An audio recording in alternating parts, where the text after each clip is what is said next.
जो वर्तमान के जो सांसद जी हैं वो हम मानते हैं कि वो लोकसभा में अपने प्रश्न उठाते हैं, लेकिन उसका ग्राउंड रिपोर्ट अगर आप पता करेंगे तो ग्राउंड में वो इतने सक्षम नहीं है जितने मास्टर मुजाहिद हैं। मास्टर मुजाहिद क्या है कि हर एक आदमी के हर सुख दुख में वो अपना योगदान देते हैं, वहाँ पहुँचने की कोशिश करते हैं हर हाल में।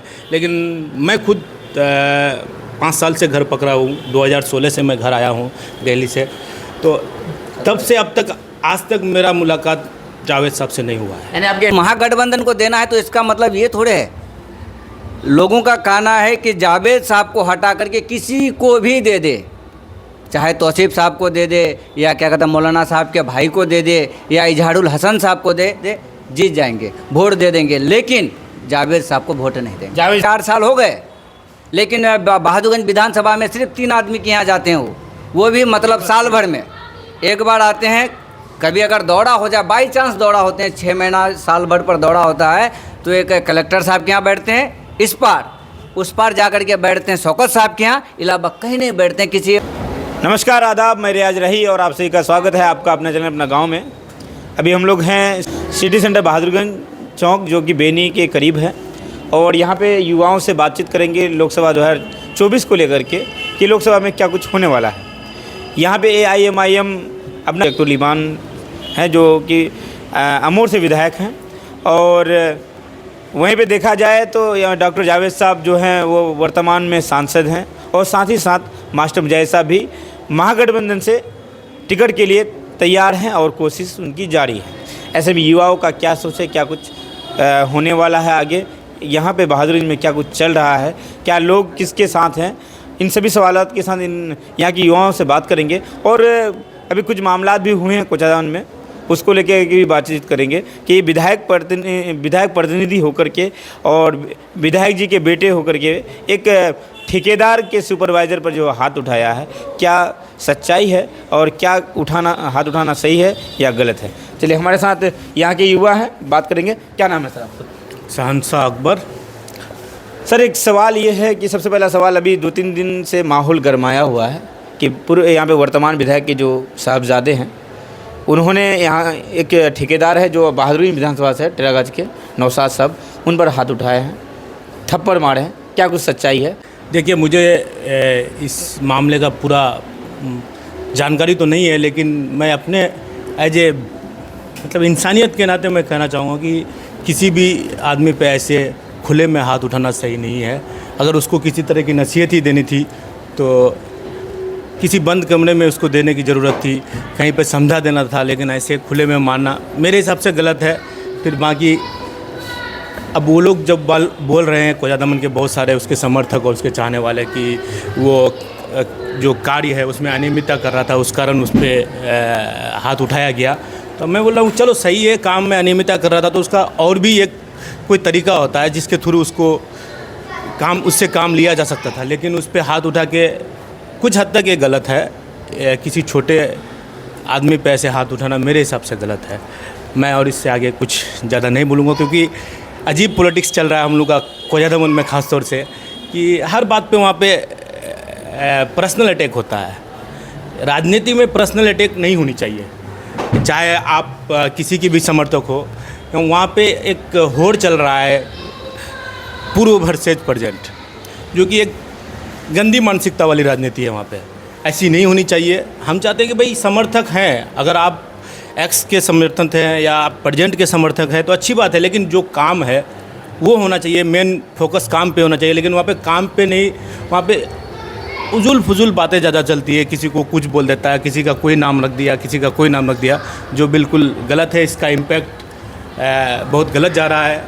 यहाँ तक कि ये सोशल मीडिया में जो उल्टा पुल्टा बात बोल करके डाला जा रहा है, इससे क्या होता है कि हमारे किशनगंज का छवि पूरे देश भर में बदनाम हो रहा है। एक बड़ी बात और भी आज निकल के आई है कि राहुल गांधी जी को बहुत बड़ी राहत मिली है सुप्रीम कोर्ट से, उनकी सदस्यता भी उनको वापस मिल रही है, और साथ साथ वो आने वाले टाइम में इलेक्शन भी लड़ सकते हैं, और वो मोदी वाले सरनेम को लेकर के क्या इम्पेक्ट पड़ेगा इस पर राजनीति का? नहीं, ये तो होना ही था, क्योंकि सत्य की जीत होगी कभी ना कभी, जितनों परेशान करे लेकिन जीत तो सत्य की होगी। राहुल गांधी अभी आप देख रहे हैं कितने अटैकिंग मूड में है, लगातार वो रोड शोज कर रहे हैं, आम पब्लिक के बीच में जा रहे हैं, चाहे वो धान रोपना से लेकर के हो या बहुत सारे ऐसे काम किए, वो गैरेज में जाके मोटरसाइकिल मैकेनिक के साथ मोटरसाइकिल ठीक किए और बहुत सारे काम किए। राहुल गांधी के अंदर एक जो लोगों ने उसके बारे में फैला रखा था कि वो बड़े घर का बेटा है, वो आम पब्लिक से उसको कोई लेना देना नहीं है, तो आम पब्लिक देख चुका है जो ये वो जो यात्रा किए, पद यात्रा जो किए, उससे लोगों के दिलों में वो एक अच्छी खासी जगह बनाए हैं। अभी राहुल गांधी का जो इमेज है वो एक ग्राउंड लेवल से जुड़ गया है, हर एक तबके का लोग उसको पसंद करने लगे हैं और इंशाल्लाह 2024 में देखिएगा बहुत बड़ा फेरबदल होगा और ज़रूर महागठबंधन की सरकार आएगी।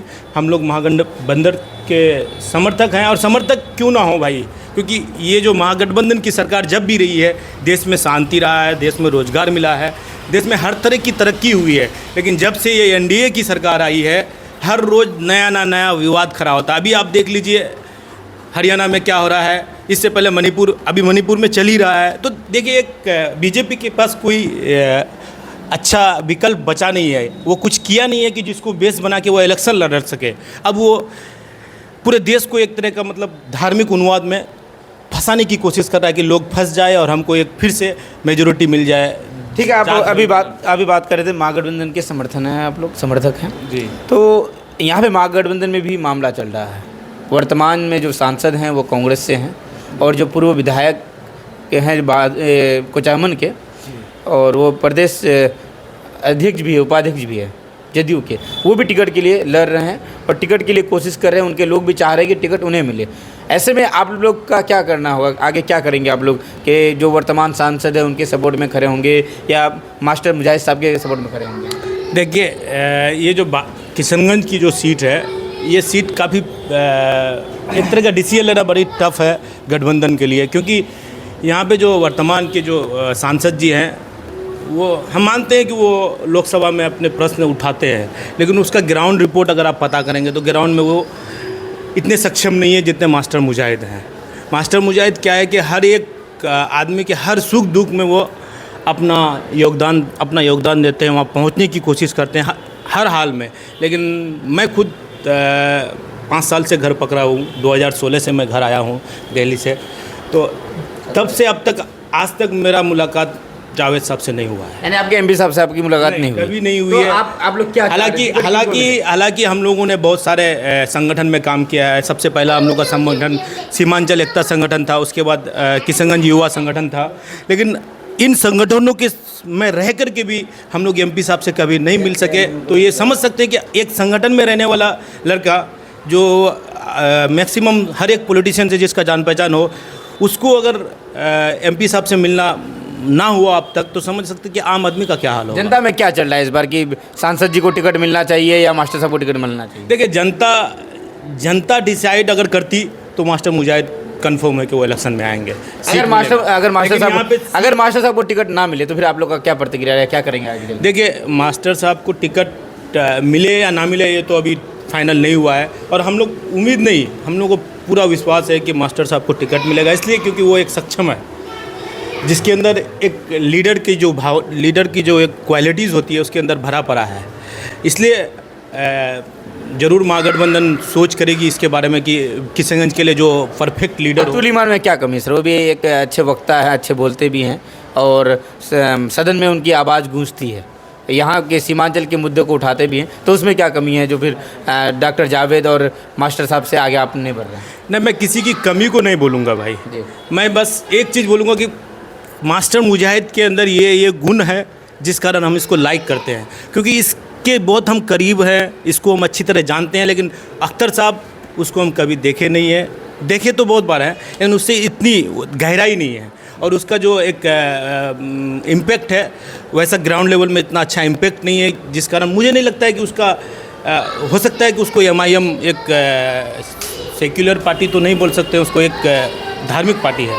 कहना चाहते हैं कि वो एक धार्मिक पार्टी है और एक ही समुदाय को लेकर चलता है? नहीं, समुदाय एक मिश्रित है, लेकिन उस पार्टी का जो छवि है, देखिए विधानसभा में क्या हुआ, विधानसभा में 4 प्रत्याशी जीत करके आए, उसका 4 विधायक, उसके बाद उसका 4 में से 3 विधायक पार्टी छोड़ के चले गए, 5 में से 4 चले गए, 5 में से 4 चले गए। क्यों गए? क्या वो लोग जाने के बाद क्या क्या फैला के गए कि पार्टी किसी तरह की जो काम है उसको ऊपर से नहीं दिला पा रही है या किसी भी चीज़ में सक्षम। जब विधायक लोग ऐसा बोल के गए तो फिर हम उसको दोबारा गलती क्यों करें सांसद बनाने का उस पार्टी से। चलिए आगे बात करते हैं, और भी दोस्त है। आपका नाम क्या होता है? मेरा नाम वसीम अख्तर सादाब हुआ। लोकसभा चुनाव के लिए क्या कर रहे हैं आप लोग, क्या चल रहा है बहादुरगंज में? क्योंकि आप युवा है, युवाओं से ही सब कुछ होता है, तो युवा ही हवा बनाता है। देखिए, हमारे विधानसभा 52 में चर्चा यही है कि हमने या हमारे लोगों ने, सबके पास जिसके पास भी जाइएगा तो वो लोगों का कहना है कि पिछली दफ़ा हमने विदावट देखे जावेद साहब को वोट दिया था, इस बार बगैर देखे और सुने नहीं देंगे, और ना ही वो आते हैं ना ही देखे हैं कोई। यानी डॉक्टर जावेद साहब को इस बार वोट देने का विचार नहीं बन रहा है लोगों का, लेकिन महागठबंधन को तो देना है ना। नहीं, महागठबंधन को देना है तो इसका मतलब ये थोड़े है। लोगों का कहना है कि जावेद साहब को हटा करके किसी को भी दे दे, चाहे तौसीफ साहब को दे दे या क्या कहते हैं मौलाना साहब के भाई को दे दे या इजहारुल हसन साहब को दे दे, जीत जाएंगे, वोट दे देंगे, लेकिन जावेद साहब को वोट नहीं देंगे। जावेद साहब में क्या कमी है सर? सर, जावेद साहब की कमी तो यही बताया कि पिछले 4 साल हो गए, लेकिन बहादुरगंज विधानसभा में सिर्फ 3 आदमी के यहाँ जाते हैं, वो भी मतलब साल भर में एक बार आते हैं। कभी अगर दौड़ा हो जाए, बाई चांस दौड़ा होते हैं, 6 महीना साल भर पर दौड़ा होता है, तो एक कलेक्टर साहब के यहाँ बैठते हैं, इस पार उस पार जा कर के बैठते हैं शौकत साहब के यहाँ, इलावा कहीं नहीं बैठते हैं, किसी ऑफिस में नहीं जाते हैं। अच्छा, किसी भी ऑफिस में आपने सुना है? आप बहादुरगंज के इसमें ब्लॉक में रहते हैं, कभी देखा है कि जावेद साहब की गाड़ी एंट्री हुई है? सर वो सांसद हैं और सांसद का काम है दिल्ली में रहना और यहाँ के मुद्दों को सदन में उठाना। वो बेहतरीन तरीके से कर भी रहे हैं, और एएमयू का जो बिना है उसको लेकर के वो हमेशा गांधी जी के पास खड़े रहते हैं। अच्छा, एक बात बता, क्या दिक्कत है? वो एएमयू वाला मामले पर भी ध्यान दे रहे हैं। नहीं, एएमयू पर मैं बाद में आऊँगा, लेकिन सबसे ज़्यादा परेशानी है लोगों को ब्लॉक में हो रही है, लोगों को थाने में हो रही है। उसके लिए विधायक एक मिनट सुनिए सर, लोगों को हॉस्पिटल में हो रही है, यहाँ तो वो कभी नहीं आते हैं, कभी मतलब इससे अपना गुडविल नहीं करते हैं कि भाई लोगों को, मेरी जनताओं को सुनो। विधायक तो है ना सर उसके लिए, विधानसभा के लिए विधायक तो है ना। लोकसभा का वो जो उनका काम वो तो कर रहे हैं। क्या क्षेत्र घूमना उसका काम नहीं है? क्षेत्र की समस्याओं को जानना उनका काम नहीं है? क्षेत्र घूमते हैं वो। कहाँ घूमते हैं? कहाँ देखे हैं आपने? इस बार भी घूमे? नहीं, कहाँ घूमे इस बार जी नहीं, महेश बतना नहीं गए। कहाँ गए वो भी बता रहा हूँ, टंगटंगी घाट पर गए हैं, उसके बाद लोधाबाड़ी घाट पर गए किधर से किसी को पता नहीं लगा। मैं कांग्रेसी हूँ, मैं यहाँ का प्रखंड युवा का प्रखंड अध्यक्ष हूँ। अच्छा। हम लोगों को कोई खबर नहीं रहती है कहाँ से आते हैं। पेपर में हमने दूसरे दिन नहीं, तीसरे दिन मेरे लोगों ने मुझे ये किया, ग्रुप में डाला गया, तब पता चला कि अच्छा ये लोधाबाड़ी घाट पे आए थे। वो भी सुनिए, 3 आदमी का कहना ये है कि कांग्रेस तुझसे बैर नहीं, जावेद तेरा खैर नहीं। जी, सीधी सी बात है, मैं बात मानता हूँ इस बात को, लेकिन टिकट किसको देना चाह रहे हैं आप लोग? ठीक है, टिकट हमने क्या बोला, टिकट हमारे अधीन नहीं है, ये आला कमान। अगर जनता हूँ, अपना चॉइस बताइए आप। मैं व्यक्तिगत बताऊं, हाँ, मास्टर मुजाहिद को दे दीजिए, 100 करके जीत जाएंगे। वो जदयू में है सर। जदयू में ना, वो महागठबंधन में। वो जदयू में है? नहीं, महागठबंधन में। महागठबंधन जदयू नहीं, महागठबंधन में सब पार्टियां आती है। अच्छा, महागठबंधन में सब पार्टियां, अभी जो इंडिया महागठबंधन बन रही है पूरा अभी ऑथेंटिक हुआ नहीं है, इंशाल्लाह पूरा हो ही जाएगा, प्रस्ताव हो चुका है। अगर मास्टर मुजाहिद साहब को टिकट नहीं मिला तब आप क्या करेंगे? क्योंकि आप तो डॉक्टर जावेद विरोधी हैं जी। अगर टिकट नहीं मिला मास्टर मुजाहिद साहब को? मास्टर मुजाहिद साहब को अगर टिकट नहीं मिलता है तो हम लोग एकदम सीधे भाजपा को वोट करेंगे, तय है। फिर एमआईएम क्या बैर है? एमआईएम को नहीं करेंगे? देखिए, पहला दुश्मन बेटर है दूसरे दुश्मन से। अच्छा, भाजपा भी धर्म की राजनीति करती है, एआईएमआईएम भी धर्म की राजनीति करती है। अच्छा। तो इससे अच्छा वो है, और इसका सरकार नहीं बन सकती तो कम से कम उसका तो सरकार बन जाएगा, हमारे को तो कुछ फायदा हो जाएंगे। मिला जुला करके आप लोग डॉक्टर जावेद साहब के विरोधी हैं। हाँ। आप लोग उनको वोट नहीं करेंगे? नहीं करेंगे। हमारे साथ यहाँ पे शहनशाह अकबर साहब थे, उसके बाद रेनू साहब थे, इन लोग से बातचीत हो रही थी। इन्होंने अपना जो बातें हैं वो रखे हैं, और इन लोग का सीधे सीधे कहना है कि टिकट सीधे सीधे मास्टर मुजाहिद साहब को मिले तो ठीक है, वरना भाजपा को वोट करेंगे, लेकिन डॉक्टर जावेद को वोट नहीं करेंगे। और एक स्लोगन इस बार चल भी रहा है कि कांग्रेस तुझसे बैर नहीं, डॉक्टर जावेद तेरा खैर नहीं। खुदा हाफिज़, अस्सलाम वालेकुम।